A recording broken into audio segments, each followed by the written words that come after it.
it's Raquel. Welcome back to Raqovery Wellness. This is where survivors radiate badassery.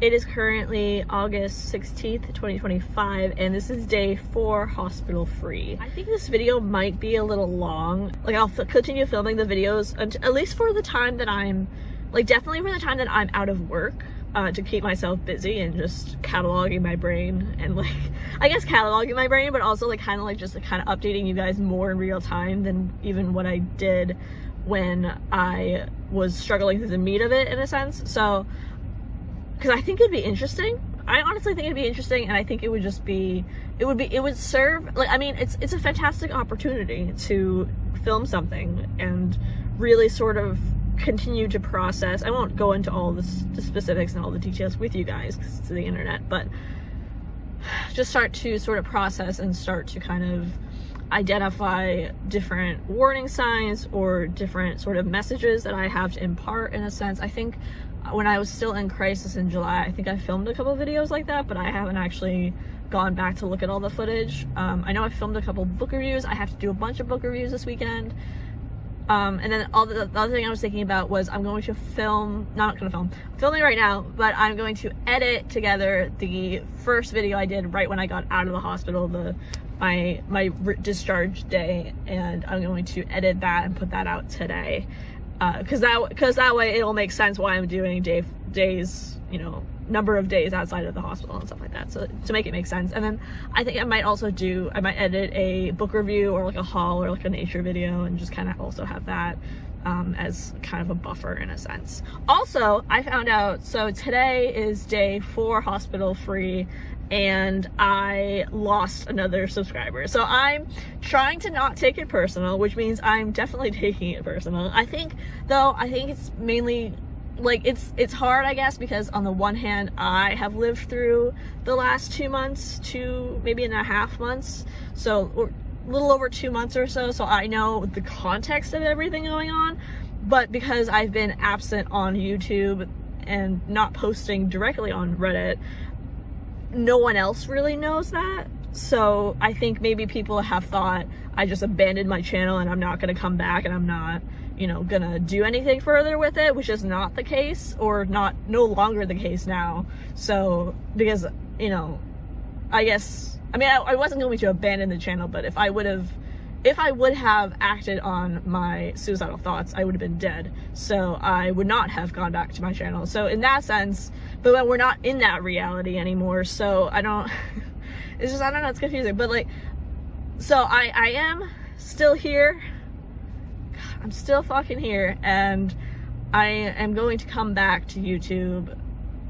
The plan is today, this week, this ending of this week, and from here on out. And like, I think cataloging my thoughts and such might be helpful to some degree. For who, I don't know, but I think that's something that I just want to do, even just for me, in a sense, and then publicize it, because why the fuck not? That's what I do. That is always what I've done, in a sense.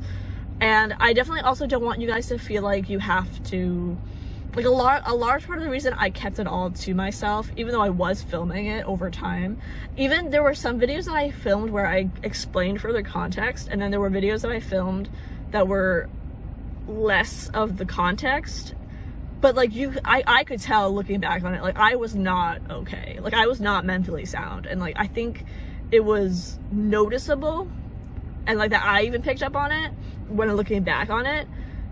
So I'm sure that if I would have uploaded it at the time, I think it would have, the red flags would have gone up, you know. And but I also think, you know, even what I was saying yesterday was when I was feeling distrust and stuff, of like wanting to not get the fear of rejection, and like then wanting to isolate, to not reach out to other people in case they reject me or in case I get abandoned. And then also like the difference of one of my case manager, well, she's not my case manager, but one of the, I don't know if she's a therapist though either, so like, but one of the people who work at the day program that I'm going to was like, you know, don't isolate, like, keep reaching out to people. Even if you're afraid of rejection, keep reaching out to people, because isolating is not gonna be, like, isolating is what got me into this mess, pretty much. So like, a lot of today I've just been thinking about, I've been ruminating again, and I've been thinking about kind of all the stuff that led up to it, because like there's so much that happened, especially in July. Even though I had like 2 weeks in July where I was okay, and like I was like, even though I was very like, even though I had a lot of feelings to be unsafe, even though I had a lot of thoughts of being unsafe, even though I had a lot of plans of being unsafe, in the end I was still safe. But there were definitely times and days, not like in a row, not consecutively, but like there were days that I had intentions to not be safe, and like I waited way too long before I got help, and like it was just really bad. Interesting thing that came up a lot too today was kind of thinking about how, you know, I realized it more when I was in the hospital, or like going to the hospital and stuff, of like, it's like 10.5 years ago when I first got hospitalized psychiatrically. I remember calling my university's counseling center and talking to them. I wasn't at school. I wasn't even at school, but I was like, I am suicidal and I'm gonna kill myself. And then they were like, no, no, like, it's not what you're gonna do. You're gonna go to the hospital. And I'm like, I think it makes more sense. Like, I'm like, it doesn't make sense for me to go to the hospital before I kill myself. I should kill myself first and then go to the hospital. Like, that was my thought process. And I mentioned that exact same statement 10.5 years later, January 2015 to August 2025, where I'm like, it makes more sense to act on my thoughts first and then go to the hospital. But even the ROF that I spoke to that first, I don't know if it was my full day or like just the first day that I was there, and he was like, no, that doesn't make sense. If you're dead, you can't get out. Like, that doesn't make any sense at all. That's not reality testing. Like, that's not, that doesn't make any sense.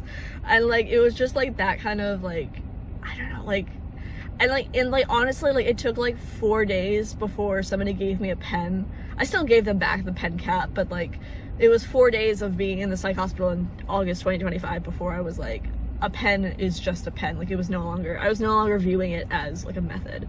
So like, and also the first full day when I woke up in the morning, I wore a t-shirt that I had packed that was oversized and not, you know, directly my own. Like, it was probably like, you know, a shirt that my mom had, and so she could like pack it and things like that. But like, I wore this really big t-shirt that didn't fit me right, and it didn't fit me right, and it was very imperfect, and I was like, I should just kill myself right now in the bathroom. I'm like, I got 10 minutes, they're not gonna check on me for like 10 more minutes, like, I could just nope out right now. And I was like, fuck. I was like, that's not good. And that was like that, like, it was bad, man. Like, I think the worst part of it too is the fact that like on that Friday that I went to the ER, like, I was still thinking I could make it another week, like, being not in the hospital. And like, I think a lot of the thing too was like, that was like the fourth time that, there were at least 3 other that was like the fourth time. The time that I actually got hospitalized was like the fourth time that I needed to be hospitalized. Like, I knew before then, the weeks before then in July, that I needed to be in the hospital. I needed to be not out and about living my life and like going to work and doing this. Like, I knew that, and it kept confusing me as to why nobody was hospitalizing me. And I'm like, I'm so confused. Like, I kept like, and then I'd have days where, or a week, there were 2 weeks in July where I was okay. Like, I was stable, I was good, everything was great, like, you know. And it came out of crises, like different crises. One of those weeks I was on vacation, so I wasn't even working, so that makes sense too. But like I was good. And then like, but every time, I kept like,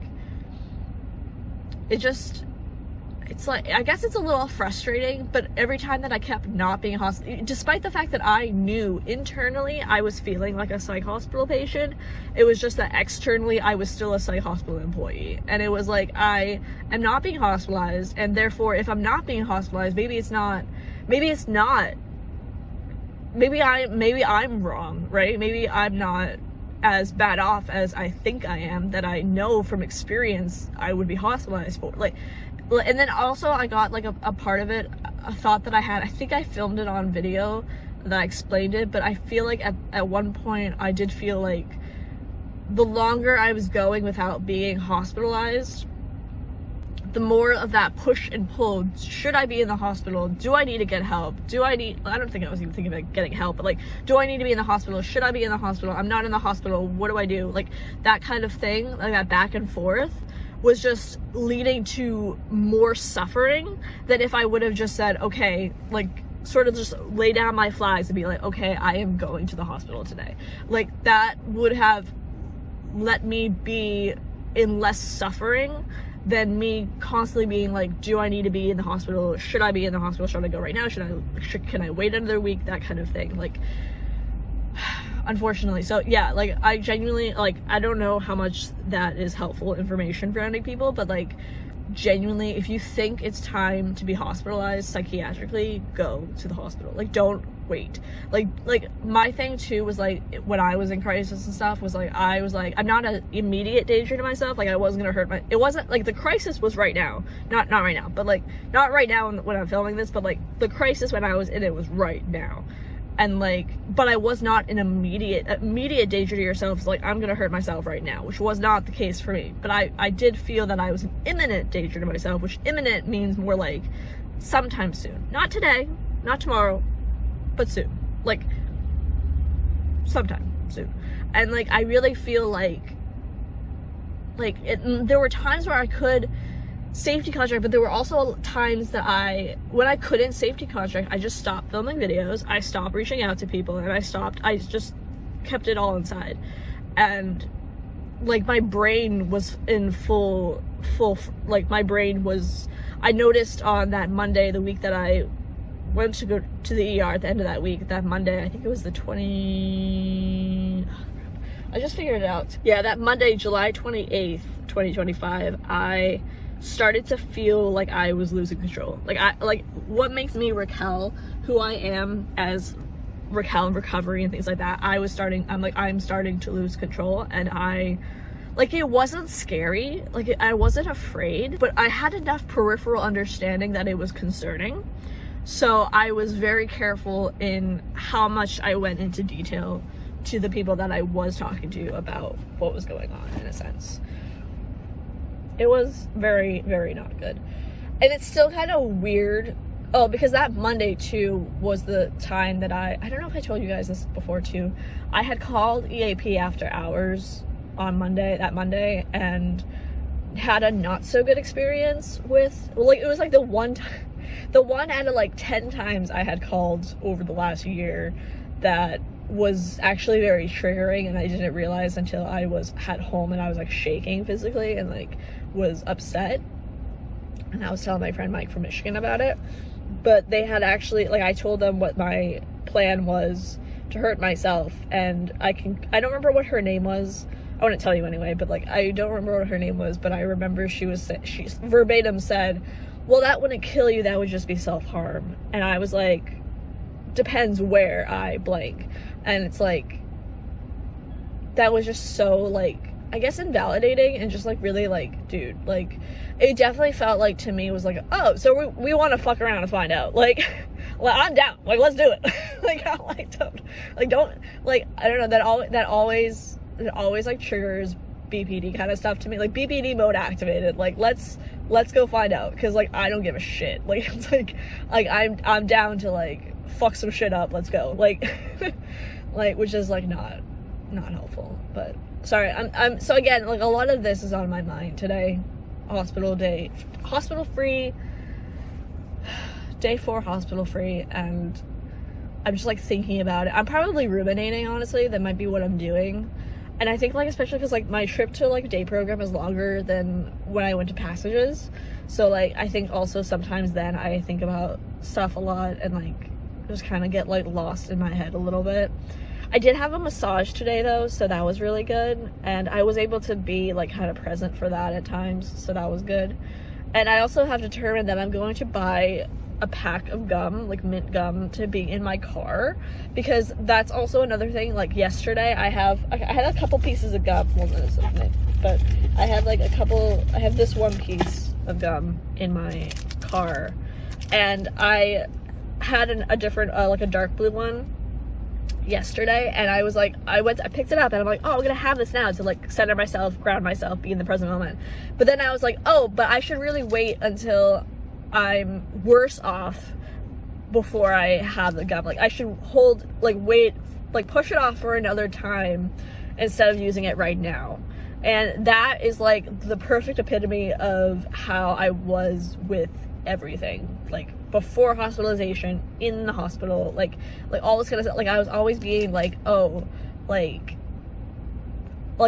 should use an ice pack right now to do a tip skill, but really I should wait until I'm worse off than I am now, because like coping now, like again back in 2015, like I really had to be like, because I would do that in 2015 when I first started in recovery. I was like, I'll cope later. I'll act on my thoughts now, but I'll cope like healthily later. But I really had to like put it in my phone as like cope now. Every day at 4 o'clock at 1600 I would cope now. Like I would just have the reminder to cope now, like not wait till it's worse off, or like not wait until it's a different time, the perfect time or whatever. Like do it now, because now is what I'm dealing with, right? Now is the present moment. Like do it now. Don't wait until other things get worse or whatever. So I guess that's like one of my other tidbits.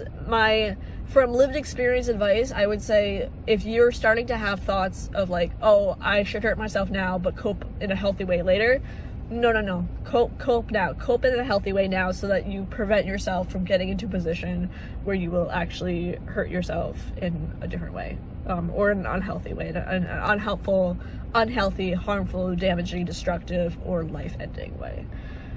So cope now instead. So I intend tomorrow, or probably tomorrow, I'm gonna go to CVS and buy some gum, and I'm just gonna keep it in my car so that whenever what I did was like, I didn't use the gum on Friday coming home from program, but I had a lemon head in my car, and so I ate that, and that was actually really, really helpful. And I can kind of like, because I do a thing where like I can be like mindlessly mindful. Like even when I'm listening to music, I'm not really being like super mindful of like really hearing all the different notes, the instruments, the lyrics, the beat, like that kind of thing. So like, because like a lot of times what happens is like I'll be listening to the music and I'll sing along to the song, and while I'm singing I'm thinking of like several other things. Like I'm not like really in the present moment. I'm very much everywhere else. And even when I'm driving, I'll do the same kind of thing. Like I'll sort of tune out the music when I have to really pay attention to what's going on around me, kind of thing. Also, something I learned yesterday on my commute to program was I think I made that mistake twice. I cut off this guy. I didn't even realize I cut him off until I cut him off, and then I was like, oh, I was supposed to be in the full right lane and not the left lane, and I totally cut this guy off. And I'm like, I definitely made that mistake twice before. And I'm like, I was like, I couldn't say anything because obviously I was in my own car and he was in a white pickup truck, but I was like, I'm so sorry. I made this mistake twice. I'm so sorry I cut you off. But like luckily he didn't get mad or anything, but I was like, I'm so sorry. I genuinely didn't know. I have not been, I don't know, I've only driven this way 3 times. But now I know for sure, don't do that. So it was one of those lanes where like the 2 lanes were this way and then they go straight, or there's 2 lanes to go left, and I like was in this far lane and then I like drifted to this lane instead to go straight, and I was like, oh, I was supposed to stay in the right hand side the entire time to go straight, because I think there's another lane to go right, and I'm like, I didn't want to go right, I wanted to go straight, but I was like, there's 2 lanes to go straight, and I was like, yeah, I fucked that up. I'm like, sorry. I'm like, I am so sorry, sir. Like genuinely. But now I know not to do that, so that, life lesson, right? Pay attention to the road, and always pay attention to the road. I want to say too, like when I do these videos, like I don't want you guys.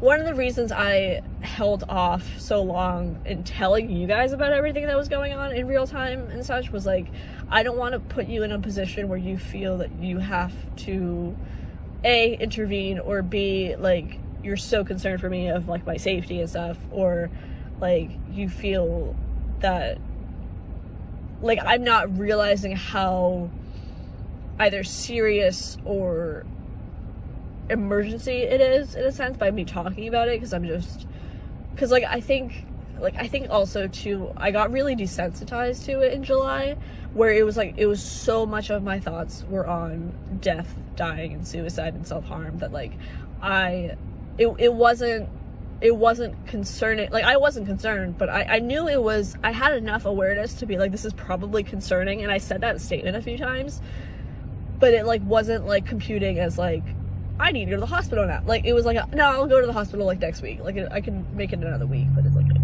make it another week. Like, I put it off for way too long and was really, really not good.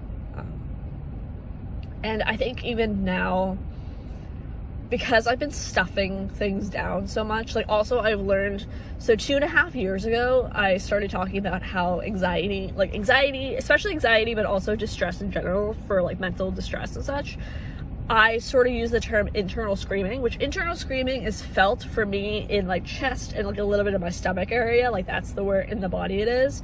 And then something I learned in 2023 as I was at Passages was that internal screaming has another notch above it, and another notch above internal screaming is strangled cry, which is the strangled cry is in my throat. And now what I have also realized in 2025 is strangled cry has another level above it, which is mouthful of scream. Like the scream is in my mouth, and it's one of those things where like I am I am for the first time experiencing more physical, like symptomatic experiences of my emotional distress, which has never happened to me before. And I'm also experiencing like more like intensity of it. Like, even in 2017, when I would be mentally unstable, like something would happen, I would get triggered, I would be in a crisis, mentally unstable for 3 or 4 days. Now, and then in like, I think it was 2019, 2020, I was able to take that from being unstable really badly for 3 or 4 days to like an uncomfortable 20 minutes.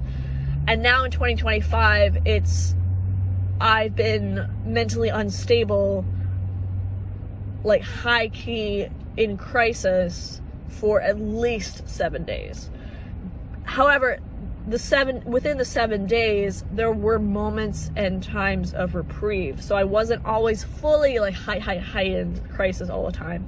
There were days and times that I was okay, but overall, like, the crisis was lasting 7 days, which is, again, not anything that I dealt with before.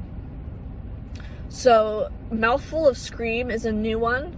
The other thing with that too is like, I have a very high pain tolerance for emotional and like physical pain, and like, so what happens for me is like, I can have a crisis or like have something happen where I'm having lots of thoughts, I'm having lots of urges, I'm having lots of emotions, all this kind of stuff, right? And I can hit like DBT skills breakdown point. The thing is that I can put it off, like any action in regards of no longer recovery, but like relapse or lapsing or self-harm, death, that kind of thing. And then what I find is I can hit another skills breakdown point and then do the same kind of thing for a while, and then I hit another skills breakdown point. Like, I can put it off for a while. My problem is that what I was doing was I was like, oh, I can make it another week, and then I would get to that week, and instead of it being, you know, in the beginning of it being like, oh, I'll wait 1 week and then I'll get help. But then I would get to that 1 week, and then I'd be like, no, I can wait and give it another week and then get help. But I was just never getting help. I was just not getting help. I was just continuing the suffering in a sense, which, you know, not a good idea, not smart. So don't do that. Learn from me and don't do that. Prioritize getting help. And it was really my psychiatrist being like, you know, it doesn't, like, he was telling me I can't be saying that I'm gonna stay safe now, and then 2 hours later, if I don't feel safe, go act on it. Like, he was like, you need to be in the hospital. Like, to be preventative, you need to be in the hospital so that you're not acting on it. And yeah, I was like, shit. But I mean, I knew it to some degree, but I think I knew it to some degree. I just didn't want it to be reality. I didn't want it to be true, and I didn't want other people. It's not that I didn't want it, it's that my brain didn't want other people stopping me in a sense. So I'm just kind of still ruminating a lot and talking about it a lot in some aspects, and just like it doesn't feel real, and I feel a large part of me is still stuck in July. Like I didn't, like, even though it's August 16th, I'm like a large part of me is still in July. Like I didn't leave July, and it's really weird. It's really, really weird. And I don't know, like I, like now again, it's sort of like I can't go backwards, so I have to keep moving forwards, but it's like having to like move forwards into futures and realities that I was so convinced I was not gonna be alive for. And like, what does that look like? And like, what does that process look like? And I don't know, like it's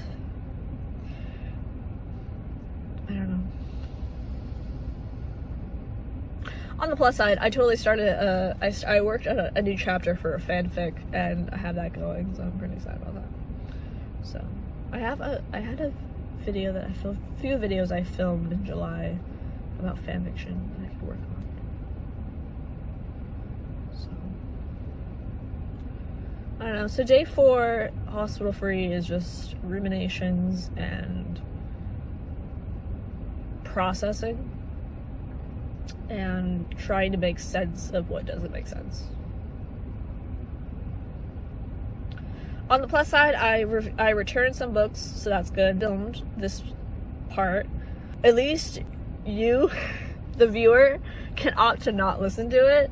You can opt to like not watch the whole thing or listen to me talk while you do other things or whatever, but I have to be the one to watch it through again, sift through it, edit it down, edit a bunch of things, keep watching it in like 5 doses of it, which are kind of like half an hour long, and like put it all together, and then like save it a bunch of times, export it, start the process of uploading it to YouTube, go back and like do all the things. I have to download it from YouTube first before I even edit it. Like honestly, it's gonna be worse for me than it is for you. so like it's gonna be really challenging for me, but like that's just how it is. Like, you have the easy part because you don't have to sift through all the footage and have to rewatch it and have to think and all this kind of stuff. I am planning and hoping, and my intention is that as the days continue on and the videos continue on, that like it will have different tones to it. It will have a little bit more artwork stuff. It'll have a little bit more just purely more positive kind of stuff, maybe some processing. Just it'll be different. Like, it won't all be like half-hour long clips. It'll be like 5 minutes, 10 minutes, 15. Do a mindfulness exercise, like whatever kind of thing. Like, we don't have to do, you know, everything and stuff, but just remember that while it may be very, very, very, very long for you to watch or listen to, it's going to be a lot worse for me because I have to sift through it, edit it, put it all together, and just export it and upload it and process it and all that. It's gonna be a pain in the ass is what it's gonna be. So hooray. Hooray, new series. But hopefully it'll be, if nothing else, it'll be something, and maybe that is enough. So that's what I think. So I'm gonna conclude this video here, and then I'm gonna take a shower today. I'm gonna actually take a bath tomorrow. I'm gonna do soak Sunday and like take a bath, and I'm gonna wash my hair tonight. But I also am going to be, I have to finish reading. I have to do a bunch of book review stuff. I have to finish reading like at least 2 or 3 other books, review them as fast as I can, and return a bunch more, well, not a bunch more books, but return a few more books to the library coming into this new week, and then also figure out all the paperwork stuff for a variety of things I have to do, and then also edit together videos, and also do lots of things that I have to do. In terms of anxiety today, I honestly, on a scale of 0 to 10, 10 being the worst, I'm probably at like a 7. I think it went down 1, so I'm at a 7 of anxiety. Looking forward to it, but and then depression is like a 2, so if I could rank my rumination right now, I'd probably say an 8 out of 10. Rumination wise, 8 out of 10. Like a lot of ruminating. Ruminating is not good. That's not good. So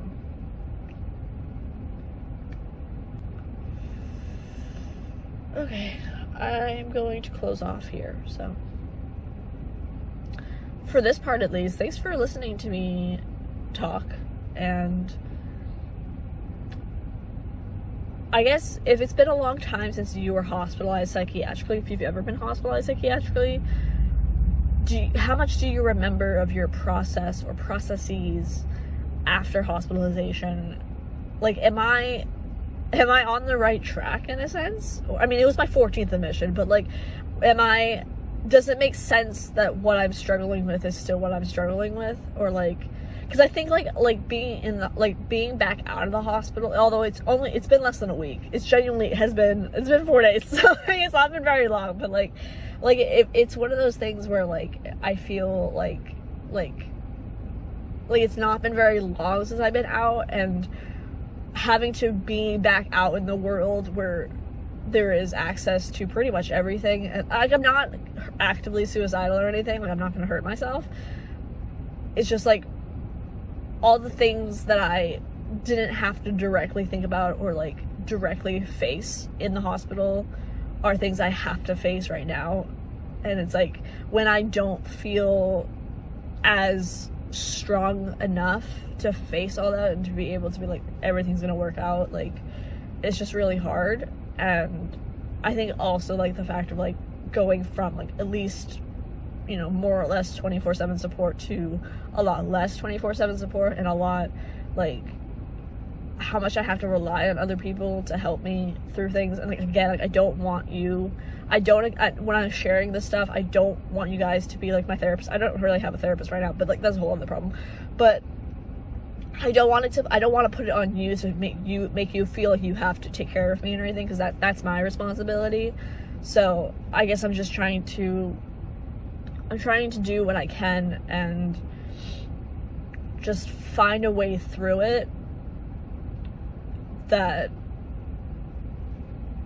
like, a lot of what I feel when I'm sifting through crisis stuff, I'm sifting through thoughts, I'm sifting through emotions, is like by being mindful, by experiencing the distress, I am working towards releasing the distress and moving on from the distress. It's just that I have to take no action with it, yet the inaction that I feel that I'm taking or partaking in is really action towards recovery. Like, it's not action towards harm or death, it is action towards recovery. And I have to kind of remind myself of that too, because like in the hospital I stayed safe, even though there were times I didn't want to and things like that. Like, to me, a big thing for me, I've said this in other videos too, is like, if I like have to tell you that I'm gonna stay safe, or you ask me if I'm gonna stay safe and things like that, like I have to, like, I cannot exist in a reality of which I told you I was gonna stay safe, you asked me I was gonna stay safe, and I told you I would. I cannot exist in reality where I consciously did that and then go against that by acting on thoughts. Like, to me, that level of trust and that level of sort of like security in a sense is far more important to me than like the passing thoughts, or like the really intense thoughts, or the sort of all-encompassing thoughts. Like, I cannot like disregard my own values, because at the end of the day, in the beginning of the day, if I do that and I'm still alive, then I have to face the fact that I went against my own values, and that's just not a reality that I can exist in a sense. Like, I have to, like, if you give that trust to me, I will, like I take it very, like, it's just very important to me. So like, even if like, like that, just the trust and such of that is just so important. And so like I can work on that. Like, I don't know, I phrased it better in the hospital, I think, too, but like that like level of trust is just like everything. Like, you trusting me that I can stay safe, that I can tell you that I'm gonna stay safe, that you're asking me if I'm gonna stay safe, that I'm telling you to stay safe.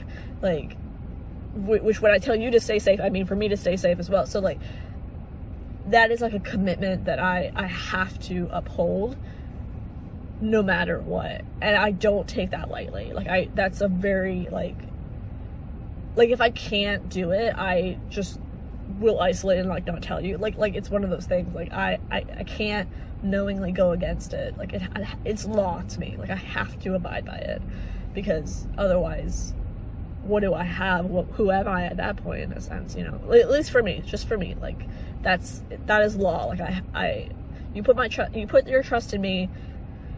No matter how much I want to escape, otherwise, I will not act on it. I will not do that. I also hair pulled last night, which was unfortunate, but I woke up hair pulling, so that was pretty shitty. But okay, sorry, anyway, this video is too long. I'm so sorry. But I think one of my peers in hospital said that instead of saying I'm sorry or sorry, like the shoot or like things like that, like reframing the sorry, over apologizing thing.